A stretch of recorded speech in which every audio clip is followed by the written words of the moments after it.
सभी को पता है आप यहाँ पर क्यों हो, right?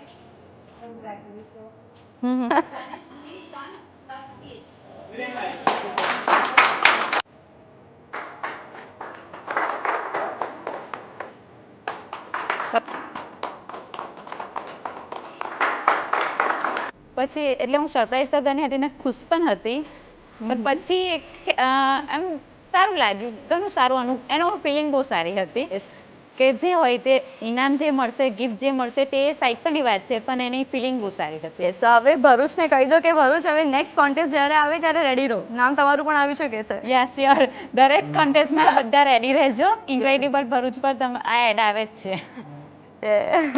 Thank you so much Tanishq for this opportunity.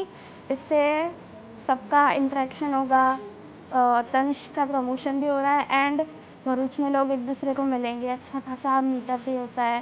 It's really nice. ऐसे और कॉन्टेस्ट होने चाहिए और इनक्रेडिबल भरूच को फॉलो करें, इसके लिए आपको बहुत सारे अपडेट्स मिलेंगे. Yes, thank you. તો કે ને લેડીઝને આમ આટલું બધું આપો ને તો એ તો ગમવાનું જ છે, પણ જ્યારે કંઈક અલગથી તમે એક્સ્ટ્રા આપો ને તે સૌથી વધારે એમને ગમતું હોય છે. So how was your experience in that? પહેલી વાત તો આ કન્ટેસ્ટનું જે મેં વાંચ્યું હતું ઇનક્રેડિબલ ભરૂચમાં જે પેજ છે એના પર, તો મેં પછી ધીરે ધીરે બધા ક્વેશ્ચનના આન્સર આપવા લાગી. પછી મેં ડેલી જ્યારે ક્વેશ્ચન સાંજે આવતો હતો, સાંજના ટાઈમ પર આઈ થિંક આવતો હતો, તે મેં ડેલી એની રાહ જોવા માંડી, વેઇટિંગ કરવા માંડી કે ક્યારે ક્વેશ્ચન આવશે. ને જ્યારે પણ એ ક્વેશ્ચન આવતો તો મને જ્યારે એનો આન્સર નહોતો આવતો ખબર પડતી તો ગૂગલ પણ સર્ચ કરતી હતી મેઇન વસ્તુ તો. પછી એનો આન્સર આપતી અને પછી મને લાગ્યું કે નહીં, મારા ક્વેશ્ચનના જે આન્સર છે એ બધા આઈ થિંક રાઈટ છે.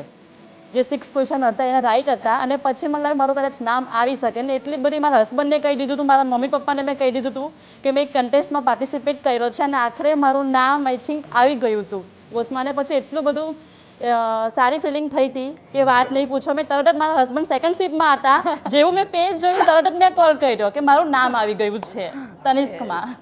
નાઇસ. હું છું ધ્રુવી પંડ્યા. ફરી આપણે મળતા રહીશું ઇનક્રેડિબલના પેજ પર, આવી રીતના મારા પેજ પર.